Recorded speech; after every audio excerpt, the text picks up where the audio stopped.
नमस्कार, संकल्प क्लासेस के YouTube चैनल पर आपका हार्दिक स्वागत है। चालू करता हूं मैं आज की करंट अफेयर की क्लास। लेकिन आज चालू करने से पहले जो कल मैंने 5 क्वेश्चन दिए थे आपको एज ए होमवर्क, सबसे पहले अपन उसका डिस्कशन करेंगे। मैंने कल भी देखा था कि सभी बच्चों ने इसके आंसर नहीं दिए।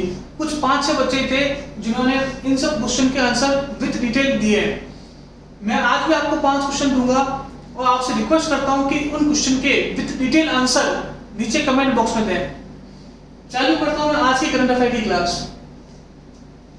देखिए, पहला क्वेश्चन था गोमतेश्वर भगवान की मूर्ति किस राज्य में है। ध्यान रखना, जो गोमतेश्वर भगवान है वह जैन धर्म के भगवान है। जैन धर्म के भगवान है और इनकी मूर्ति कहां पर है। जिला है हासन और राज्य है कर्नाटका। क्लियर। दूसरा क्वेश्चन, इंद्रकिला नेशनल पार्क कौन से राज्य में है। तो इसका आंसर है हिमाचल प्रदेश।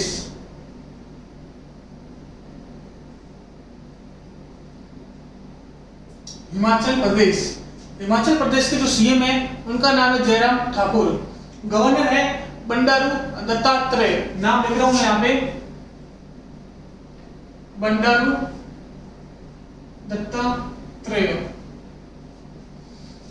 दत्तात्रेय यहाँ के गवर्नर। और यहाँ पर इंद्र किला के अलावा और कौन कौन से नेशनल पार्क है वो भी देखते हैं। देखिए, एक तो है great Himalaya national park, great Himalaya national park. दूसरा हो गया इंद्र किला। तीसरा हो गया पिन वैली नेशनल पार्क। तीसरा हो गया खीर गंगा नेशनल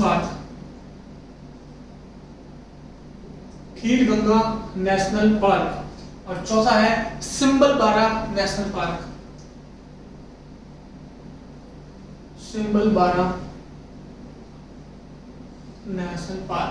ठीक है, कौन कौन से नेशनल पार्क हो गए हिमाचल प्रदेश के अंदर। देखिए, great Himalaya national park, Pin valley national park, Kheer Ganga national park और इसके अलावा सिंबलबारा नेशनल पार्क और एक हो गया इंद्रकिला नेशनल पार्क। देखिए, अगर आपको पूछे पिन वैली तो ध्यान रखना इसका आंसर होगा हिमाचल। लेकिन अगर आपको पूछे साइलेंट वैली, अगर आपको पूछा साइलेंट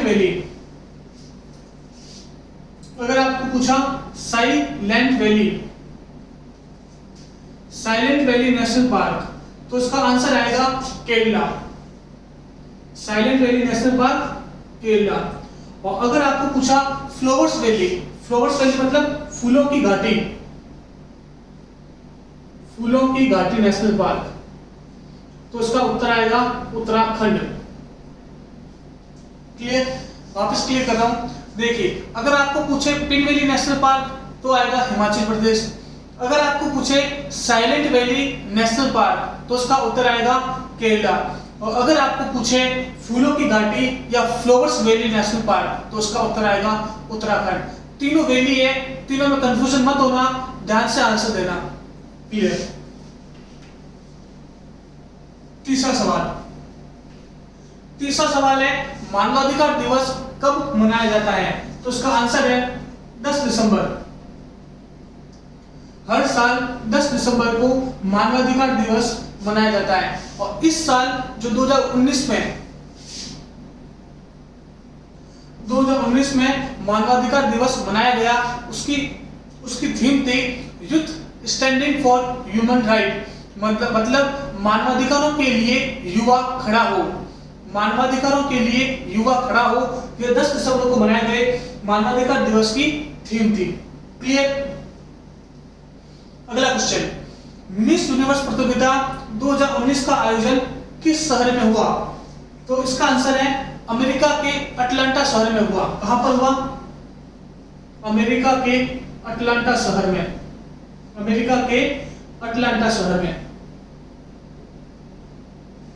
क्लियर। मैंने आपको बताया था मिस यूनिवर्स प्रतियोगिता 2019 जीती किसने। तो वो आएगा जोजीबिनी टूंजी, साउथ अफ्रीका की रहने वाली है। भारत से सर्वप्रथम मिस यूनिवर्स प्रतियोगिता सुष्मिता सेन ने जीती। अगला क्वेश्चन, गन आइलैंड पुस्तक के लेखक कौन है? तो इनका आंसर है अमिताभ घोष। क्या नाम है उनका?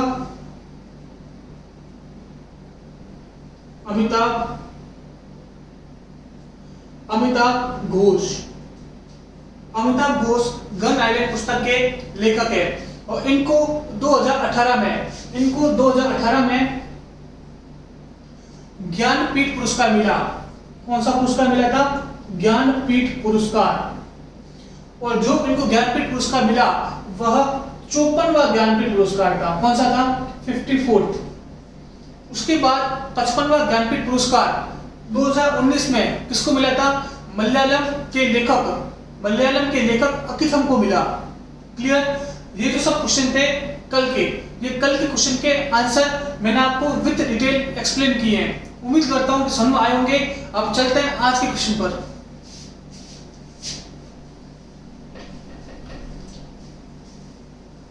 देखिए, ये आज के 5 क्वेश्चन हैं और इनको आपको नीचे कमेंट बॉक्स में आंसर देना है विद डिटेल एक्सप्लेनेशन। क्लियर? देखिए, सबसे पहला है वैश्विक बौद्धिक संपदा संगठन, जिसे हम बोलते हैं वीपो, वर्ल्ड इंटेलेक्चुअल प्रॉपर्टी ऑर्गेनाइजेशन का डायरेक्टर जनरल कौन है? क्लियर? दूसरा, नमस्ते ओरछा त्योहार कौन से राज्य में मनाया जाता है? त्योहार का नाम क्या है? नमस्ते ओरछा।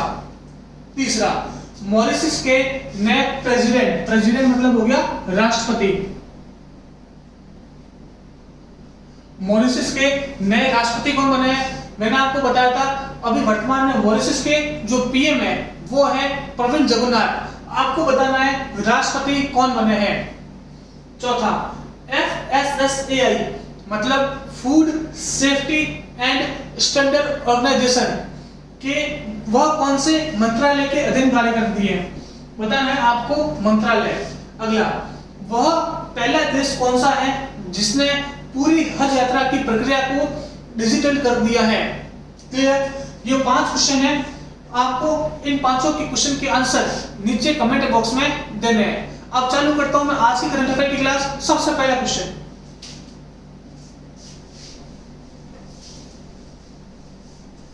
देखिए, क्वेश्चन बोल रहा है कि सरदार वल्लभ भाई पटेल, नाम क्या है? सरदार वल्लभ भाई पटेल की विश्व की दूसरी सबसे ऊंची प्रतिमा का अनावरण कहां हुआ है?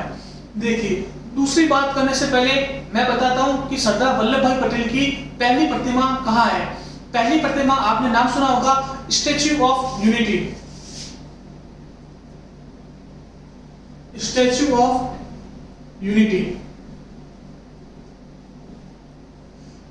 ऑफ यूनिटी यह सरदार वल्लभ भाई पटेल की विश्व की सबसे ऊंची प्रतिमा है। क्लियर? इसकी हाइट कितनी है? इसकी हाइट है 182 मीटर। इसकी हाइट है 182 मीटर। कहां है? तो आ जाएगा गुजरात में। गुजरात में कहां है? तो आ जाएगा नर्मदा जिले में। कहां पर है? नर्मदा जिले में। और नर्मदा जिले में कहां है? तो अगर मैं स्पेसिफिक बात करूं तो केवड़िया गांव में। कहां पर है? केवड़िया गांव में। केवड़िया गांव में, नर्मदा जिले में, गुजरात में सरदार वल्लभ भाई पटेल की विश्व की सबसे ऊंची प्रतिमा है। और अगर मैं बात करूं दूसरी सबसे ऊंची प्रतिमा तो वह है अहमदाबाद के अंदर। इसकी जो ऊंचाई है वह है 50 फीट। इसकी जो ऊंचाई है वह है 50 फीट। अब देखिए, यह जो दोनों प्रतिमा बनी है उनके जो वास्तुकार हैं, उनके जो आर्किटेक्ट हैं, उनका नाम क्या है? दूसरी प्रतिमा और पहली प्रतिमा दोनों के आर्किटेक्ट, दोनों के वास्तुकार एक ही है और उनका नाम है रामवनजी सुतर। क्या नाम है? रामवनजी सुतर। ये दोनों प्रतिमाओं के वास्तुकार हैं। क्लियर बात? देखिए, जो सरदार वल्लभ भाई पटेल हैं उनकी जो जन्म तिथि होती है, जन्म तिथि वह क्या है? वह है 31 अक्टूबर। और भारत में 31 अक्टूबर को सरदार वल्लभ भाई पटेल की जयंती को किस रूप में मनाया जाता है? तो वो होती है राष्ट्रीय एकता दिवस। राष्ट्रीय एकता दिवस। और भारत में वर्तमान में 31 अक्टूबर 2019 को जम्मू कश्मीर राज्य को 2 केंद्र शासित प्रदेशों में बांट दिया गया। एक तो बनाया गया जम्मू और दूसरा बनाया गया लद्दाख। कंफ्यूज मत होना, जो सरदार वल्लभ भाई पटेल है उनकी जयंती 31 अक्टूबर को बनाते हैं अपन राष्ट्रीय एकता दिवस, लेकिन इंदिरा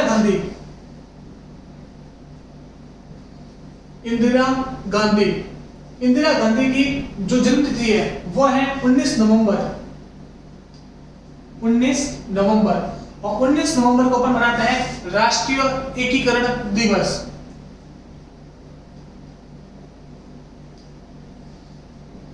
राष्ट्रीय एकीकरण दिवस। दोनों में बहुत कंफ्यूजन होता है, ध्यान से समझना। राष्ट्रीय एकता दिवस सरदार वल्लभ भाई पटेल का जन्म दिवस 31 अक्टूबर। राष्ट्रीय एकीकरण दिवस भारत की एकमात्र महिला प्रधानमंत्री इंदिरा गांधी की जन्म तिथि 19 नवंबर। क्लियर करता हूं, ये सब चीजें समझ में आई होगी। चलता हूं अगले सवाल पर।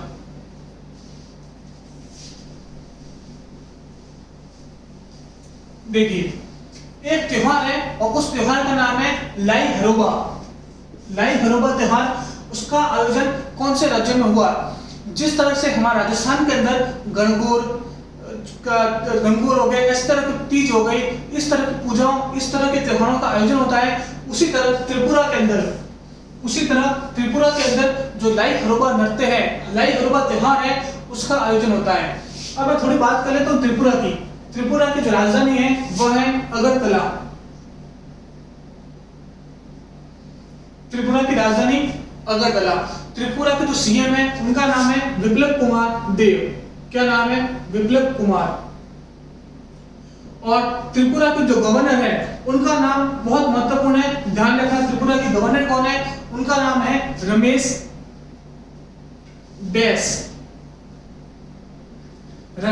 बैस। यह एक रिटायर्ड आईएएस ऑफिसर है, इनका नाम बहुत महत्वपूर्ण है। क्लियर। उसके बाद मैं बात करता हूं त्रिपुरा के अंदर राष्ट्रीय उद्यान कौन कौन से हैं। त्रिपुरा के अंदर राष्ट्रीय उद्यान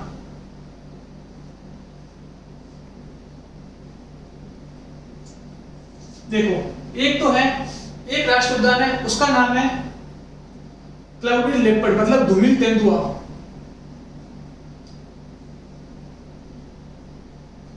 धूमिल तेंदुआ राष्ट्रीय उद्यान कौन सा है? धूमिल तेंदुआ राष्ट्रीय उद्यान। कंफ्यूज मत होना, जो धूमिल तेंदुआ है, क्लाउडेड लेपर्ड, वह मेघालय का राज्य पशु है। लेकिन अगर आपसे पूछे धूमिल तेंदुआ राष्ट्रीय उद्यान कहाँ है, तो उसका आंसर आएगा त्रिपुरा। और अगर आपसे पूछे धूमिल तेंदुआ किस राज्य का राज्य पशु है, तो उसका आंसर आएगा मेघालय। इसके अलावा एक राष्ट्रीय उद्यान और है, उसका नाम है राजबरी नेशनल पार्क। क्लियर। धूमिल तेंदुआ नेशनल पार्क और राजबरी नेशनल पार्क, ये 2 राष्ट्रीय उद्यान त्रिपुरा में है। चलता हूं अगले सवाल पर।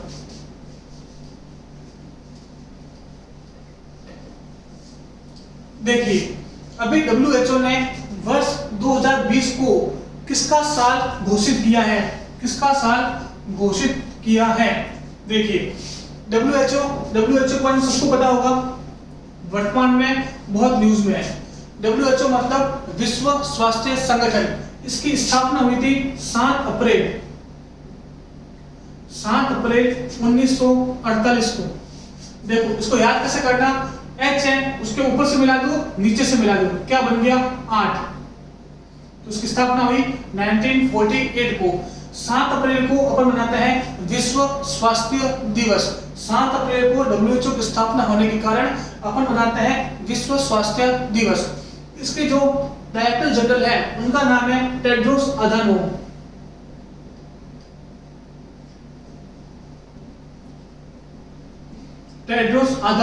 और अभी भारत WHO की एग्जीक्यूटिव कमेटी का अध्यक्ष बना है।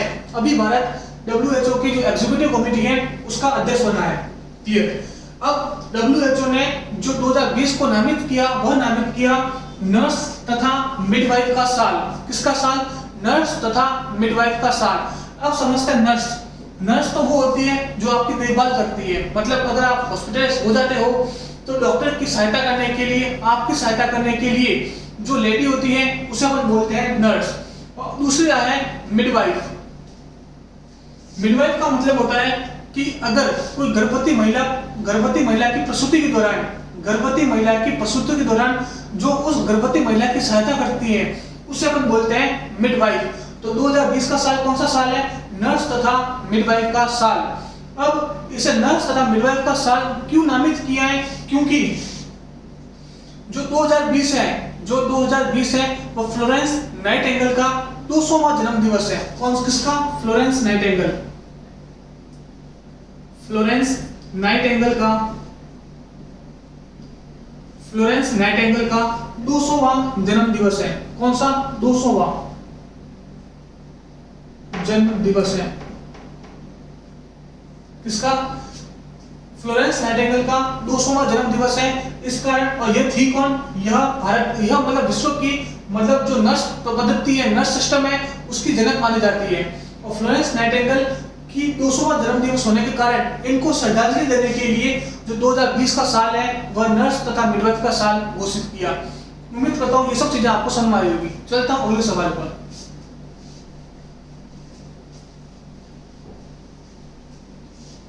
देखिए, अब जो मैंने आपको बताया था समिट, जैसे ग्लोबल हेल्थ केयर समिट, यह बहुत महत्वपूर्ण होते हैं। इसमें जो पूरे वर्ल्ड है उसके बड़े बड़े लोग यहाँ पे आते हैं और अपने अपने विचार, अपने अपने संगोष्ठियां प्रस्तुत करते हैं। ग्लोबल हेल्थ केयर समिट वो कहाँ हुआ? तो ध्यान रखना, जो ग्लोबल हेल्थ केयर समिट हुआ था वह हुआ विशाखापट्टनम के अंदर।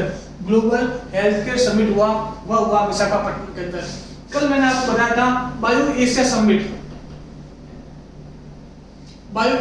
वह कहाँ हुआ था? बायो एशिया समिट हुआ हैदराबाद के अंदर। हैदराबाद। इसका अलावा मैंने आपको यह भी बताया था भारतीय विज्ञान कांग्रेस का 107वां संस्करण वह कहाँ हुआ था? वह हुआ था बेंगलुरु के अंदर। ठीक है, ये सब चीजें आपको रिवाइज हो रही होगी।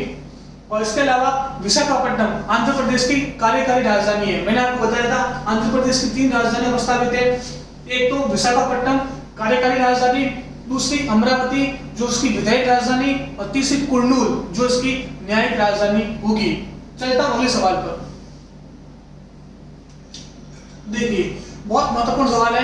क्वेश्चन क्या बोल रहा है कि दुनिया की पहली व सबसे कम उम्र की आदिवासी महिला का नाम बताएं जिसने 6 महाद्वीपों की 6 सबसे ऊंची पर्वत चोटियों पर चढ़कर रिकॉर्ड बनाया है। देखिए, सबसे पहले मैं इस चीज को समझाता हूं। महाद्वीप 6, एक तो हो गया एशिया, दूसरा यूरोप, तीसरा अफ्रीका, चौथा उत्तरी अमेरिका, पांचवा दक्षिणी अमेरिका, और फिर अंटार्कटिका। क्लियर? ये तो कितने हो गए? 1 2 3 4 5 6, ये हो गए 6 महाद्वीप। अब हर महाद्वीप की जो पर्वत की सबसे ऊंची चोटी है उन सब पर चढ़कर इस महिला ने एक रिकॉर्ड बनाया है। अब इनकी सबसे ऊंची चोटी कौन सी है वो देखते हैं। देखिए, एशिया की है mount Everest. Mount Everest Asia की नहीं, दुनिया की सबसे ऊंची पर्वत चोटी है। क्लियर? दूसरा यूरोप की जो सबसे ऊंची पर्वत चोटी है उसका नाम है माउंट एल्ब्रस।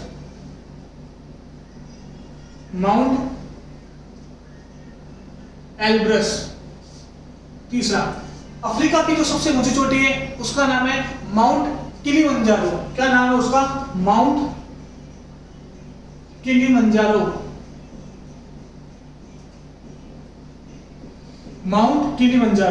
क्लियर?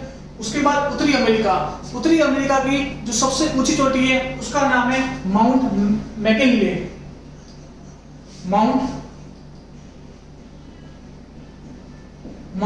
मैकिनले। उसके बाद दक्षिणी अमेरिका की जो सबसे ऊंची चोटी है उसका नाम है माउंट एकानकागुआ। माउंट एकानकागुआ। और लास्ट अंटार्कटिका की जो सबसे ऊंची चोटी उसका नाम है माउंट विल्सन। तो जो महिला थी ये इन छह पर्वत चोटियों पर चढ़कर वह पहली आदिवासी महिला और सबसे कम उम्र की महिला बनी है जिन्होंने इन 6 पर्वत चोटियों पर चढ़कर रिकॉर्ड बनाया है। उसका नाम है मलावत पूर्णा। मलावत पूर्णा 2017 में इस पर एक मूवी भी आई हुई है, पूर्णा द डेडिकेशन करके ऐसी मूवी है। यह कौन से राज्य से है? तो इसका राज्य है तेलंगाना। और आपको जानकर आश्चर्य होगा कि इनकी जो उम्र है वह मात्र है 18 साल। 18 साल, मात्र 18 साल की है। क्लियर? ये सब 6 महाद्वीप और 6 इनकी पर्वत चोटियां आपको याद हो गई होगी। अगर याद नहीं हुई है तो अपने नोटबुक में लिख लें, इसका स्क्रीनशॉट ले लें। मलावत पूर्णा है वो महिला। क्लियर? समझ आया होगा। चलता हूं अगले सवाल पर।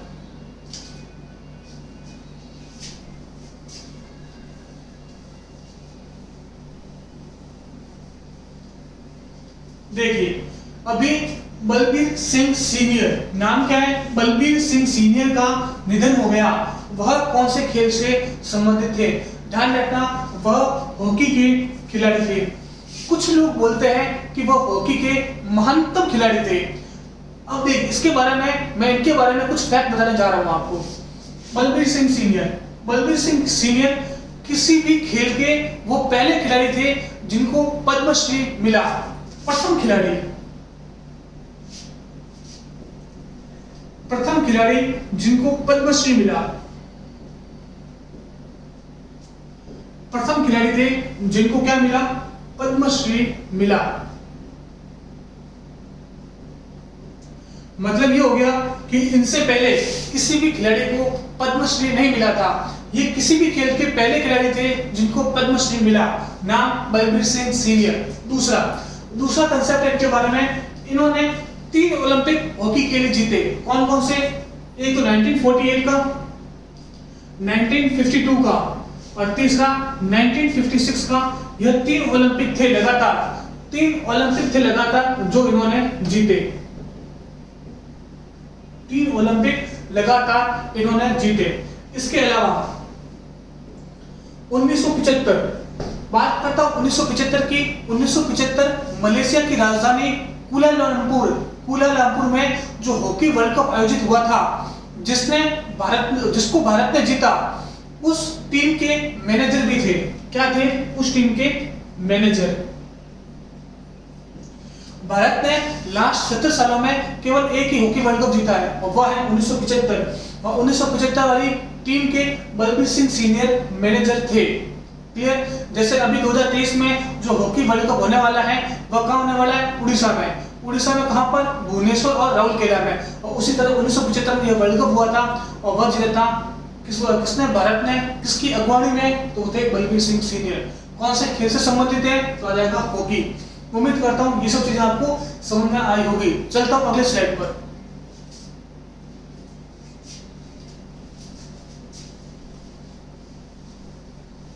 देखिए, पोषण अभियान के तहत कौन से राज्य ने टॉप किया है? देखिए, सबसे पहले पोषण अभियान की शुरुआत 8 मार्च 2018 को। पोषण अभियान की शुरुआत 8 मार्च 2018 को प्रधानमंत्री नरेंद्र मोदी ने राजस्थान के झुंझुनू जिले से की। कहां से की थी? राजस्थान के झुंझुनू जिले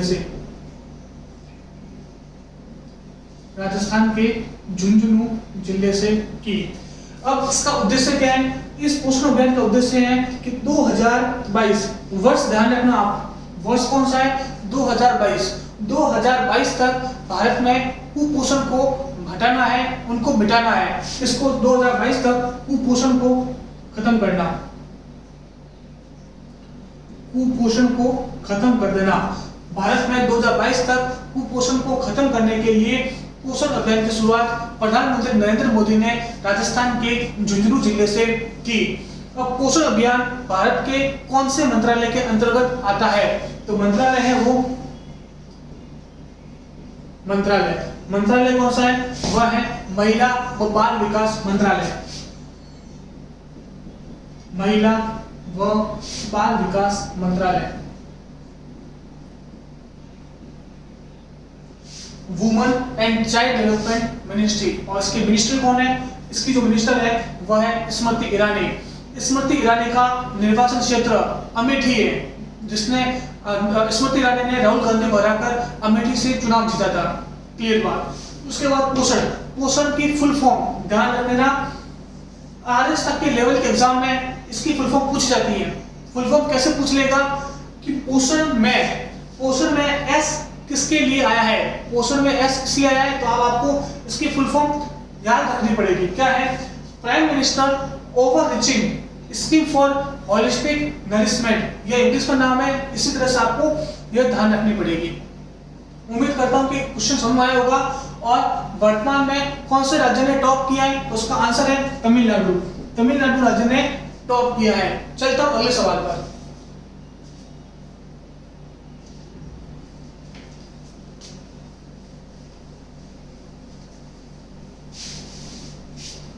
क्वेश्चन बोल रहा है कि आयरन यूनियन 12 ये युद्धाभ्यास का नाम है, वह अमेरिका कौन से देश के साथ करता है? तो यह करता है यूएई के साथ। अमेरिका और संयुक्त अरब अमीरात दोनों मिलकर आयरन यूनियन 12 युद्धाभ्यास करते हैं। क्लियर?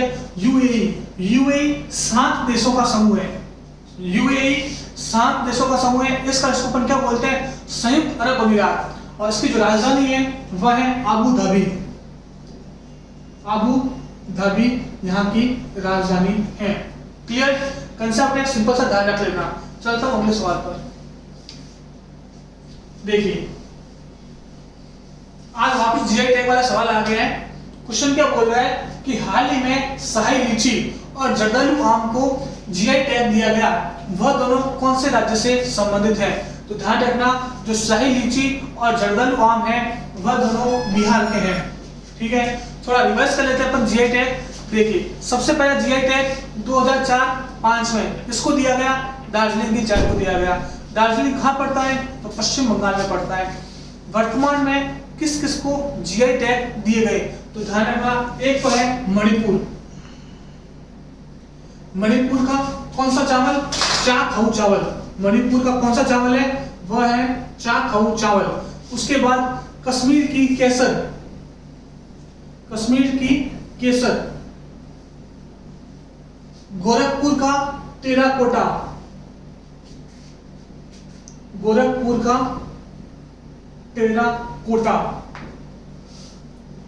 उसके बाद तेलिया रुमाल, कहां का? तेलंगाना का तेलिया रुमाल।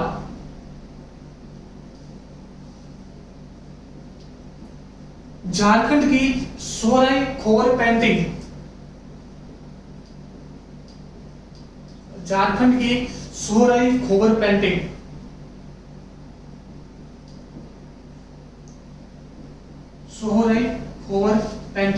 इन सबको दिया गया जीआई टैग। ठीक है, वर्तमान में। और जीआई टैग कौन से कानून के तहत दिया जाता है? तो मैंने आपको बताया था, माल का भौगोलिक संकेतक उपदर्शन कानून। कौन सा? 1999 का कानून आया था 1999, उसके तहत दिया जाता है। मिनिस्ट्री कौन सी है? वाणिज्य मंत्रालय, यह जीआई टैग देता है। उसके मिनिस्टर कौन है? तो पीयूष गोयल वाणिज्य मंत्री होने के साथ साथ रेल मंत्री भी हैं। ये आज का अंतिम सवाल था। उम्मीद करता हूँ कि क्लास आपको अच्छी लगी होगी। जो मैंने 5 क्वेश्चन दिए हैं उनके आंसर विद डिटेल नीचे कमेंट बॉक्स में आप अवश्य दें। आज की क्लास को अपन यहीं तक रखते हैं। क्लास को ज्यादा से ज्यादा लाइक, शेयर, सब्सक्राइब करें। धन्यवाद।